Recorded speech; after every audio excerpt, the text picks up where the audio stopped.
Assalamualaikum warahmatullahi wabarakatuh. Saya Maruli Damanik dari Lovely Holidays Tour and Travel. Pada kesempatan kali ini saya akan mencoba menceritakan ataupun sharing-sharing pengalaman saya ketika saya berprofesi menjadi seorang pemandu wisata. Mudah-mudahan video ini juga memberikan manfaat khususnya kepada rekan-rekan pemandu wisata, juga calon pemandu wisata, juga mahasiswa dan mahasiswi, serta adik-adik pelajar yang berkecimpung di dunia pariwisata. Pertama sekali mohon maaf kepada senior-senior, mungkin nanti dalam penyajian ada yang kurang tepat atau bagaimana, saya minta maaf yang sebesar-besarnya. Tetapi video ini benar-benar sebagai pengalaman saya ketika saya dari awal menjajaki profesi dari pemandu wisata sampai saat ini. Masih saya ingat bagaimana awalnya saya benar-benar tertarik menjadi seorang pemandu wisata. Saat itu saya jalan-jalan di sebuah terminal di kota kelahiran saya, yaitu Pematang Siantar. Tepatnya itu Terminal Sukadame kalau saya tidak salah nama terminalnya. Saya duduk-duduk di sana, saya lihat ada seorang pria separuh baya. Dia berkomunikasi ataupun bercerita, berfoto-foto dengan wisatawan di terminal tersebut. Melihat pemandangan itu, hati saya itu rasanya seperti gimana ya? Wah, begitu nikmatnya, begitu asiknya bisa berkomunikasi dengan wisatawan. Esoknya saya datang lagi. Saya lihat lagi pemandangan kurang lebih yang sama. Si bapak tersebut bertemu dengan wisatawan, karena dulu banyak wisatawan itu yang pergi ke Prapat, singgah di Terminal Sukadame yang dari Medan. Jadi dari Medan singgah dulu di Terminal Sukadame, kemudian mereka pergi ke Prapat ataupun ke Samosir ataupun di daerah-daerah lain di kawasan Danau Toba. Saya lihat pemandangan itu beberapa kali, membuat hati saya itu bergejolak ya, betapa nikmatnya bisa bersenda gurau ataupun berkomunikasi dengan bule-bule, selalu kita panggilkan bule ataupun wisatawan asing. Saya beranikan menanyakan kepada orang tua, sama ada saya bisa dikasih kesempatan untuk les bahasa Inggris. Kemudian orang tua sangat setuju dan senang, dan saya diberikan kesempatan untuk les di sebuah kursus bahasa Inggris di kota Pematang Siantar. Ketika saya les, saya benar-benar saya tekuni. Saya cari buku, khususnya buku-buku conversation, percakapan. Kemudian apa yang percakapan yang menarik itu menurut saya tuangkan di notes ataupun istilahnya buku-buku kecil. Saya tuliskan. Seperti contoh, what is your name? May I have your address? Dan lain-lain dan lain-lain. Kemudian dalam beberapa selang waktu, saya beranikan kembali untuk datang ke terminal tersebut. Ada wisatawan yang singgah, barangkali dia mau membeli minuman atau makanan. Saya coba menyamperin. Halo sir, what is your name? Dia seperti gimana ya, masih canggung-canggung atau gimana, tapi dia welcome juga. Wow, I'm from Netherlands, saya dari Belanda. Jadi suasana itu rasanya senang. Tetapi saya hanya baru mampu mengucapkan 1-2 kalimat. Yang lainnya rasanya buyar, hilang gitu. Saya nggak tahu lagi mau menanyakan apa. Saya hanya menanyakan what is your name?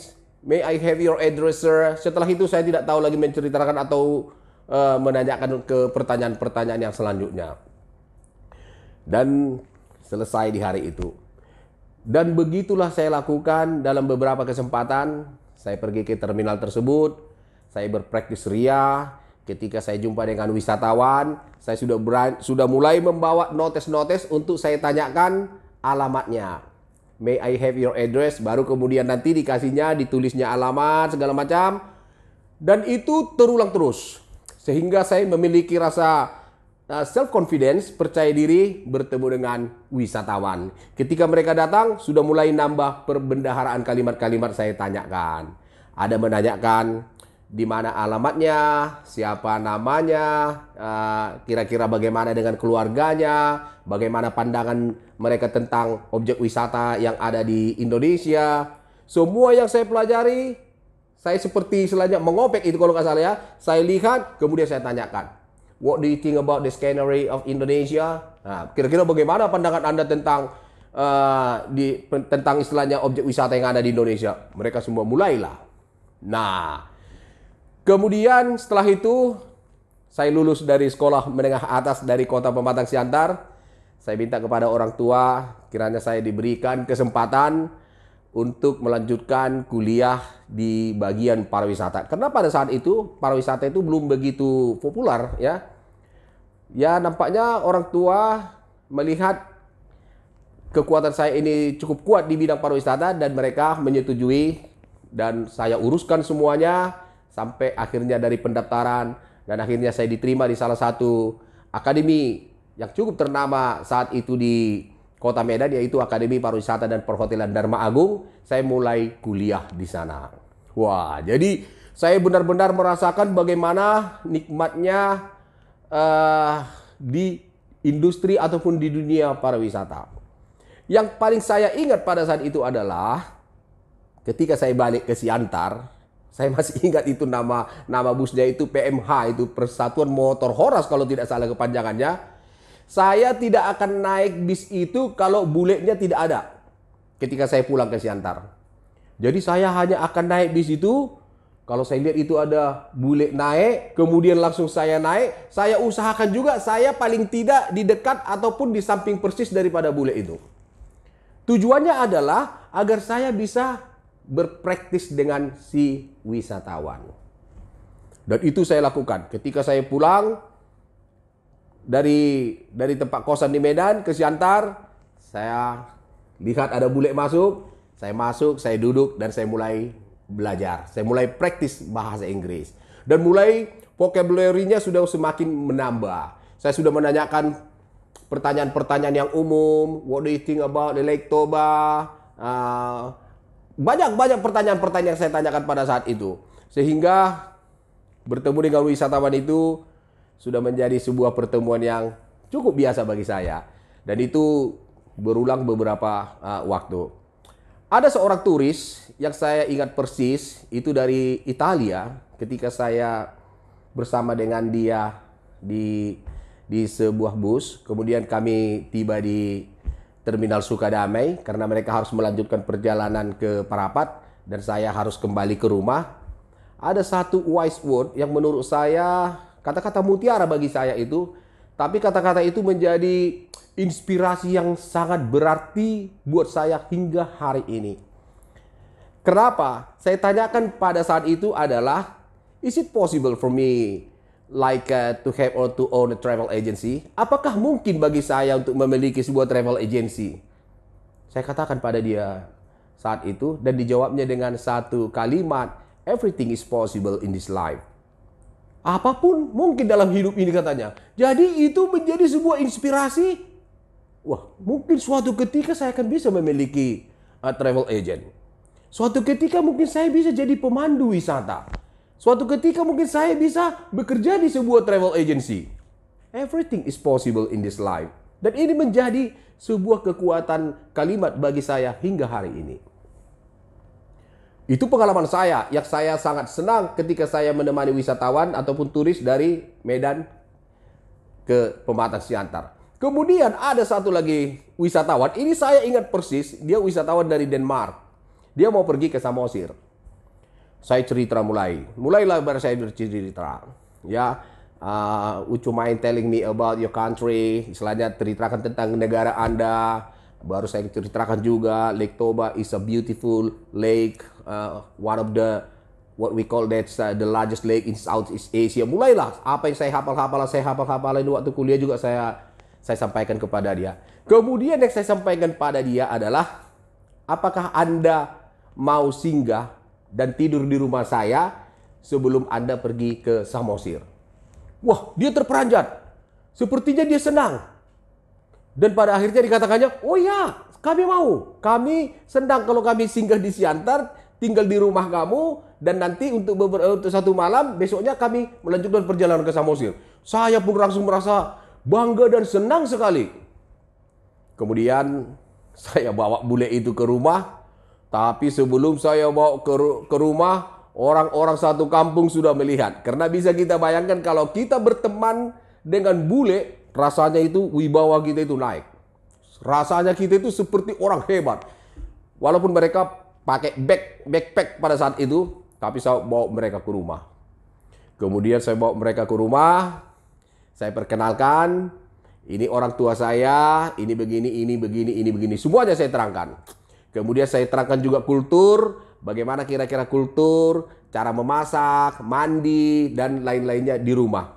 Yang saat itu mereka heran itu cara mandi. Karena mandi di rumah itu kan kita pakai gayung. Dan mereka itu seperti kesulitan. Karena di negara mereka itu rata-rata mandi itu pakai shower. Ya kan? Saya ceritakan dulu bagaimana cara memasak. Pada saat itu masih masak pakai kayu dan segala macam. Tapi mereka itu benar-benar sangat senang saya bawa ke rumah. Dan ketika besoknya saya antar mereka ke terminal untuk melanjutkan perjalanan mereka ke kota Parapat. Dan akhirnya mereka cruise the lake, mereka menginap di Pulau Samosir. Jadi banyak sekali pengalaman saya juga dulu waktu kuliah.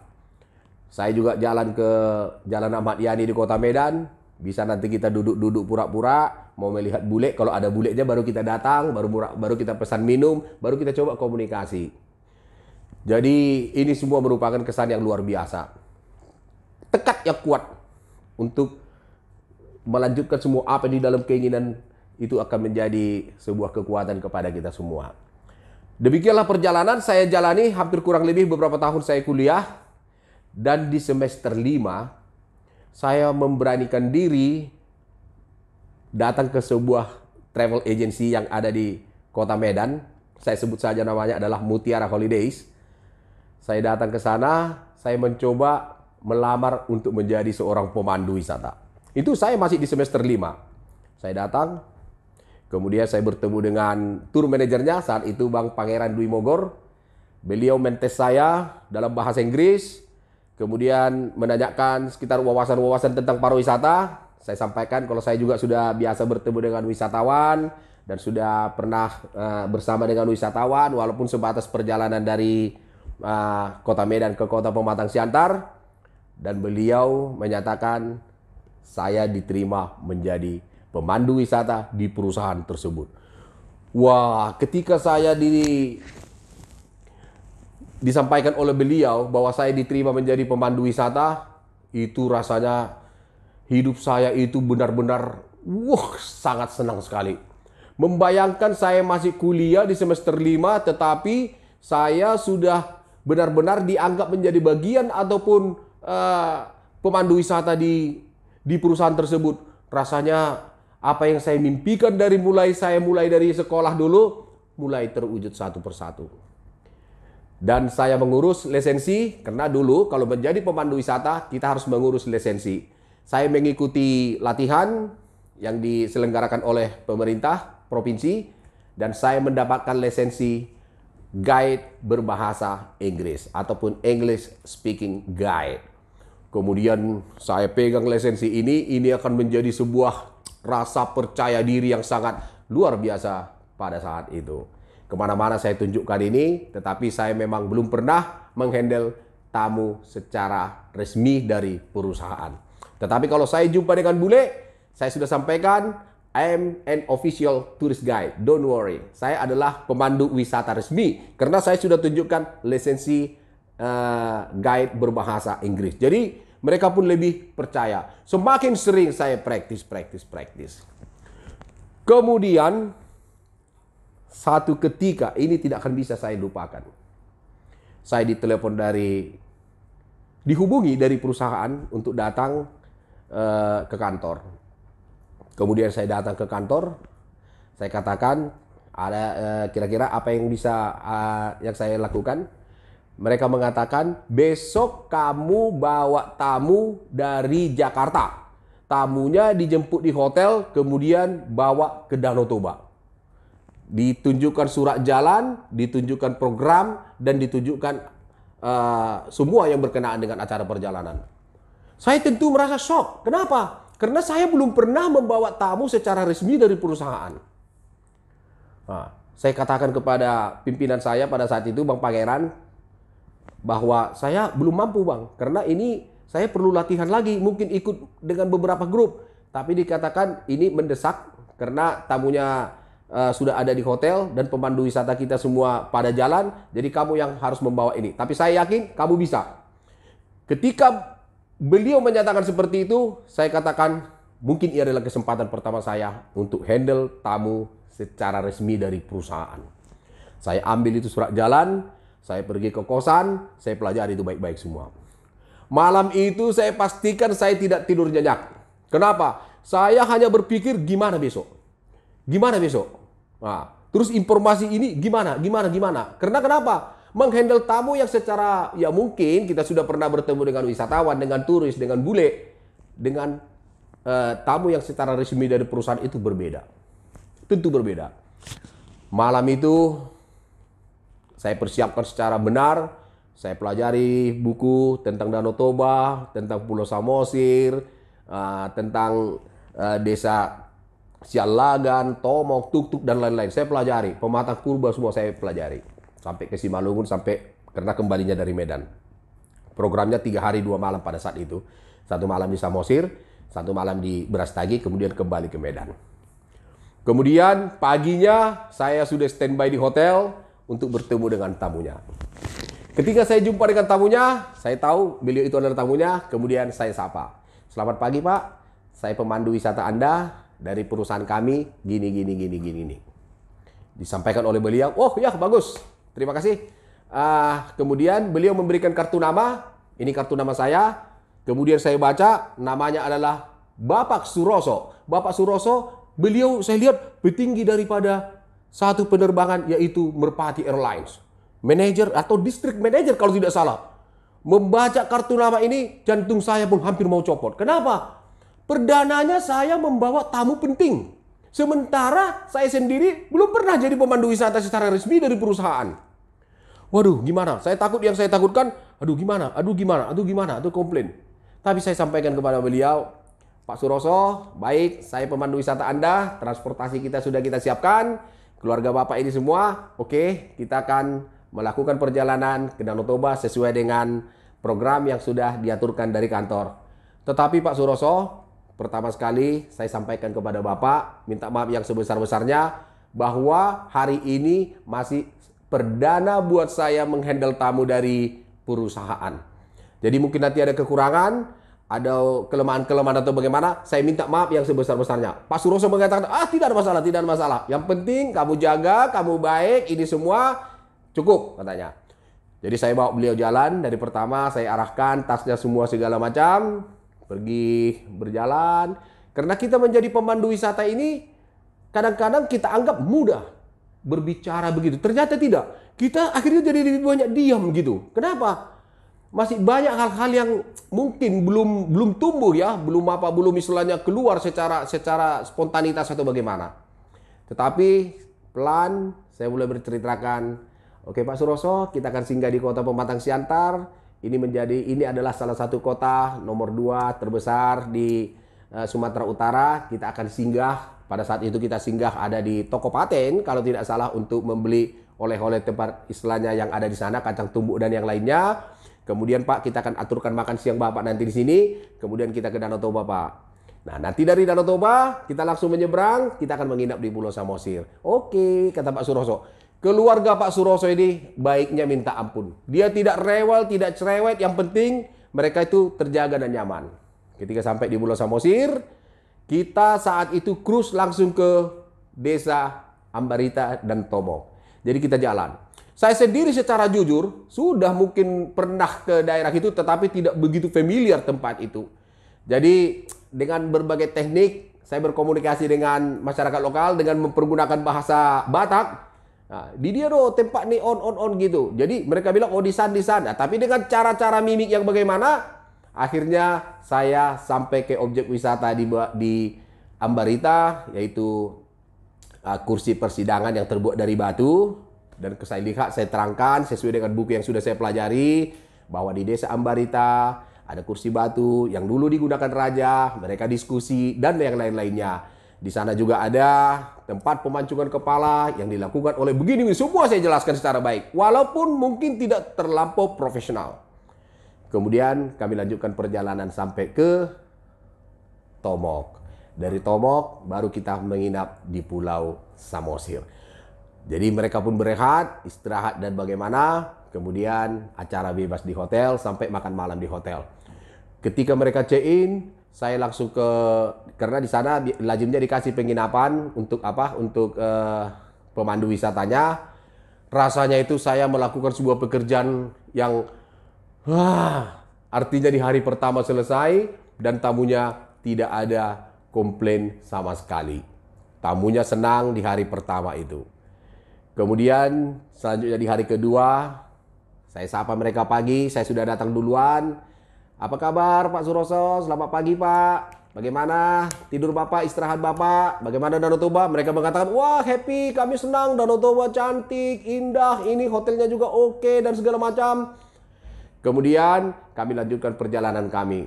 Begitulah kami perjalanan sampai ke kota Medan. Kami singgah di Simar Jarunjung, kami singgah di Pematang Purba, kami singgah di Brastagi, dan akhirnya kami tiba di kota Medan.